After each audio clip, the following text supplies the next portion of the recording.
అన్నా నమస్తే. ఇవాళ ఏం వారం అన్నా? ఆదివారం అన్నా.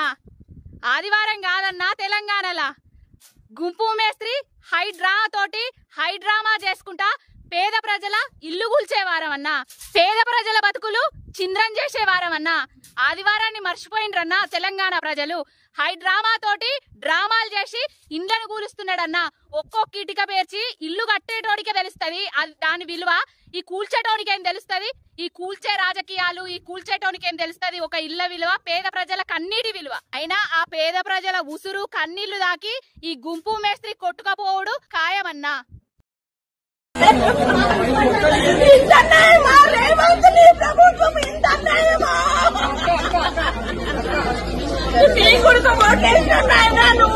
బాగుంటది అనుకున్నాం కానీ ఇంత అన్యాయమా?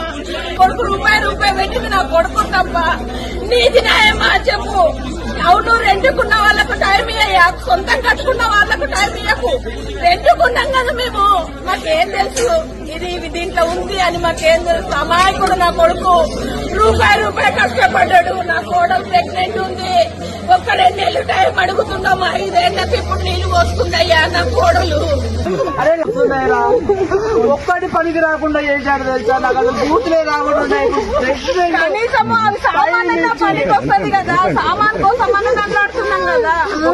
ప్రెగ్నెంట్ మీరు ఏం కాపాడతారు? మీరు ఏం రాష్ట్రం మీది? కాపాడడం కోసం చేస్తున్నారని అంటున్నారు. ప్రజల క్షేమం కోరేటోళ్ళు ఇంతనా? మమ్మల్ని ఇంత తగలబెట్టేయండి. ఒకరోజు ఎప్పటికైనా సచ్చేదే, ఎప్పటికైనా సచ్చేదే. ఒకరోజు ఇంకా తగలబెట్టేయండి నన్ను. ఈ కొట్లాటలు, ఈ కొట్టలు ఇవన్నీ చేయకండి. ఒకరోజు తగలబెట్టేయండి.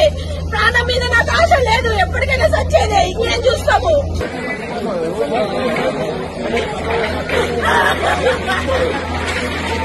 నా కొడుకు గురువులాగా దొరికిండు.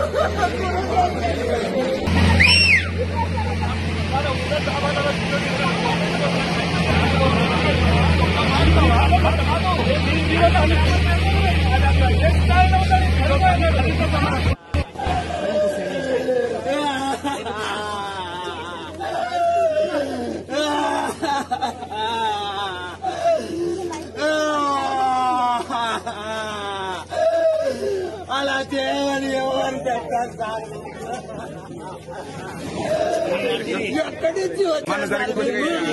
ఎవరు సార్?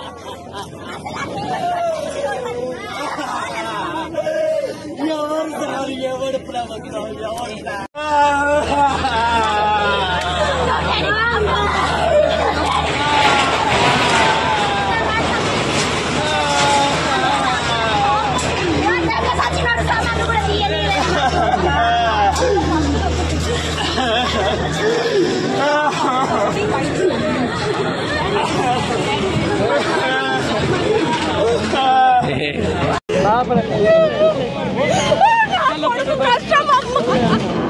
అక్కడితో ఆపండి, ఇక మేము తీసేస్తాము. అక్కడితో ఆపండి, మేము తీసేసుకుంటాము. అక్కడితో ఆపండి, మాకు వద్దు. సార్ నాకు ఎలాంటి ఇన్ఫర్మేషన్ ఇవ్వలేదు, నాకు ఏమి ఇవ్వలేదు సార్. నాకు ఇన్ఫర్మేషన్ ఇచ్చింది ఏంటంటే నేను గవర్నమెంట్కు వ్యతిరేకం కాదు సార్. మా వైఫ్ ప్రెగ్నెంట్ ఉంది సార్. తను 7 months, నాకు 4 years తర్వాత నాకు మొట్టమొదటిసారి ప్రెగ్నెంట్ అవకాశం వచ్చింది సార్. ఎన్ని డాక్టర్లకు తిరుగుతూ నేను వచ్చానో నాకు తెలుసు. లక్షలు ఖర్చు పెట్టి నేను ఇది పెట్టాను సార్. ఇది పెట్టి కూడా రీసెంట్గా పెట్టాను. నేను ఏదో 5 years 6 years కూడా కాలేదు. నాకు ఏ ఇన్ఫర్మేషన్ ఇవ్వకుండా వచ్చి ఇప్పుడు కుల్లగొడతారంటే ఇన్ని లక్షలు పెట్టి నాకు ఎలా ఉంటుంది సార్?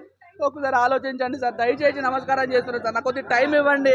టైం ఇస్తే నేనే తీసేస్తాను సార్. నాకు అసలు గవర్నమెంట్ వ్యతిరేకంగా నేను ఏ పని కూడా చేయను సార్. నేను ఇక్కడ ఏది చేయట్లేదు. మంచి భోజనాలు సప్లై చేస్తున్నాను తప్పించి నేను ఏమి చేయట్లేదు సార్. నేను భోజనాలు సప్లై చేస్తున్నాను. నేను ఏదో ఇక్కడ ఫ్రాడ్ చేసి అది చేసి ఏది కూడా చేయట్లేదు సార్. నేను ప్లీజ్ సార్.